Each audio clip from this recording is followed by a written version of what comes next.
Science, découverte, prenez de l'avance. Bienvenue dans Futuris.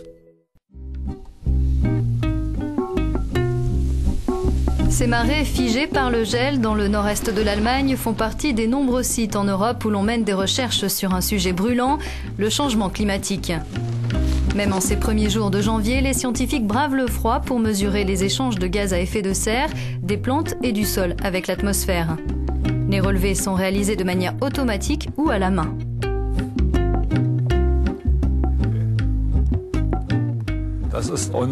Voici ce qu'on utilise pour nos mesures manuelles. On veut déterminer si les plantes et le sol contribuent à l'échange de CO2, même dans des conditions hivernales. Car même lorsqu'elles sont en sommeil, les plantes absorbent de l'oxygène et libèrent du dioxyde de carbone. Les scientifiques cherchent aussi à mesurer leurs émissions de méthane et d'oxyde nitrique, deux puissants gaz à effet de serre. Bien sûr, il y a des échanges de gaz à effet de serre en hiver. Les micro-organismes dans le sol continuent de transformer du matériel organique. Dans ce cas, ce matériel est transformé en CO2 ou en méthane. Et ce qui est intéressant, c'est que s'il fait vraiment froid et que le sol est vraiment gelé, alors il peut y avoir une grande quantité d'oxyde nitrique qui est libérée. C'est pourquoi nous devons déterminer quelle est en hiver l'importance des échanges de gaz à effet de serre pour établir une évaluation exacte des émissions annuelles de gaz à effet de serre dans ce secteur. Il y a 4 ans, ce site qui avait été asséché a été de nouveau mis en eau pour créer une zone humide. Jürgen Augustin a été chargé de contrôler les échanges de gaz à effet de serre qui s'en sont suivis. Et la première année, il a établi que le site a contribué au réchauffement global en produisant une quantité importante de méthane. L'environnement est ainsi en constante évolution. Les flux de gaz sont extrêmement variables et ça, c'est un véritable problème. Ces flux de gaz sont sensibles à l'extrême variabilité de l'environnement. Ce qui veut dire qu'à chaque endroit, les flux de gaz varient. Dans le même temps, on constate une variabilité temporaire extrême. Du coup, c'est très difficile à étudier. Pour donner une estimation même superficielle, nous devons continuer à mesurer ces gaz très fréquemment.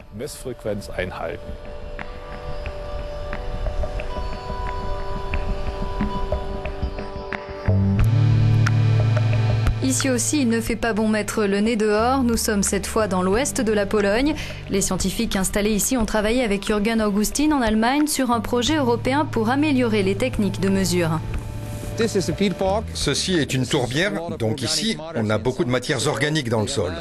Le flux de CO2 et de méthane est très important dans cet écosystème, particulièrement quand il fait plus de 5 degrés. En période de croissance de la végétation, nous avons deux flux très importants.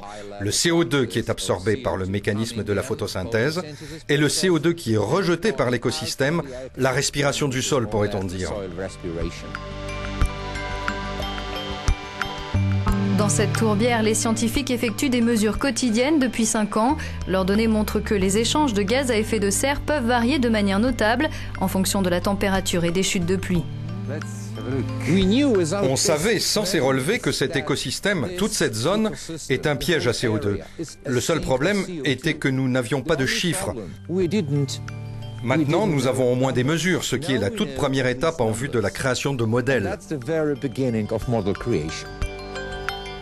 Pour découvrir le nouveau projet de Janusz Olenik, il faut se rendre au fin fond de la forêt. Les scientifiques ont construit une tour haute de 40 mètres pour réaliser une autre campagne de mesure. Comme de nombreux autres pays du nord et du centre de l'Europe, la Pologne dispose de vastes étendues de forêts à feuilles persistantes. Et ce sont ces espaces que les scientifiques souhaitent étudier pour esquisser un tableau complet.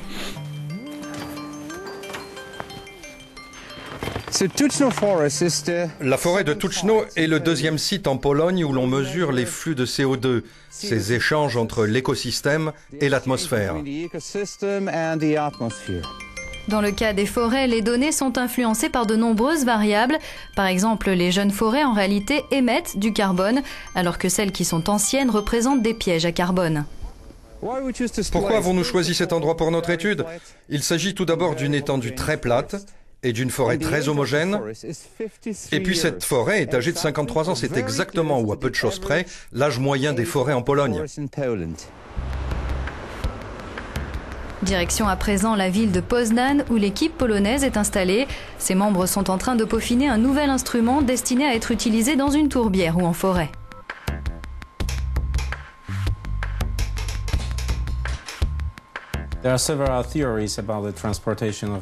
Il existe plusieurs théories sur la manière dont le gaz se déplace dans l'atmosphère. La plupart de ces théories supposent que le gaz bouge dans l'atmosphère sous la forme de bulles. Avec ce système que l'on appelle la méthode simplifiée d'accumulation des tourbillons, on attrape les bulles transportant le gaz et on sépare celles qui montent de celles qui descendent.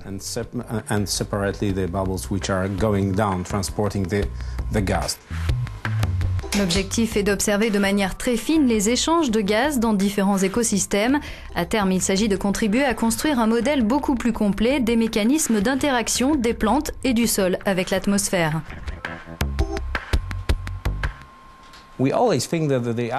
Nous pensons toujours que l'atmosphère et l'environnement dans lequel nous vivons sont deux choses différentes. En réalité, ce n'est pas vrai.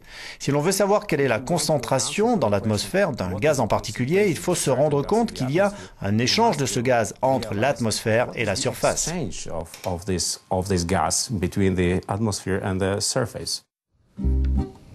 Mais il est bien difficile de tirer des conclusions lorsqu'autant de facteurs doivent être pris en compte. D'un sol à l'autre, d'une végétation à l'autre, les gaz que ces éléments naturels absorberont et rejetteront seront différents, et ce en fonction de l'exposition au soleil, de la température, de la présence d'eau douce et des chutes de pluie. Ici, actuellement, cette zone est une source de méthane. Concernant le CO2, ce secteur est neutre. La principale raison, c'est que nous n'avons pas encore de végétation naturelle ici. Mais nous pensons qu'un jour, nous aurons une végétation normale de landes comme des roseaux ou des lèches. Que nous aurons un piège à carbone vraiment important comme dans un vrai bourbier. Et que dans le même temps, les émissions de méthane baisseront. Grâce au modèle de plus en plus précis des chercheurs, il apparaît de plus en plus clairement que les écosystèmes et la façon dont nous les gérons peuvent avoir un impact sur la quantité de gaz à effet de serre présent dans notre atmosphère. Si nous comparons ces deux flux, l'absorption du CO2 en provenance de l'atmosphère et l'émission dans l'atmosphère de méthane, nous pouvons affirmer qu'après ces 5 années de recherche, et c'est d'ailleurs l'un de nos résultats, en ce qui concerne les gaz à effet de serre en général, ces écosystèmes nous aident. Ils aident les êtres humains à combattre l'effet de serre, alors on vous conseille de les protéger. So protect them. That's our advice.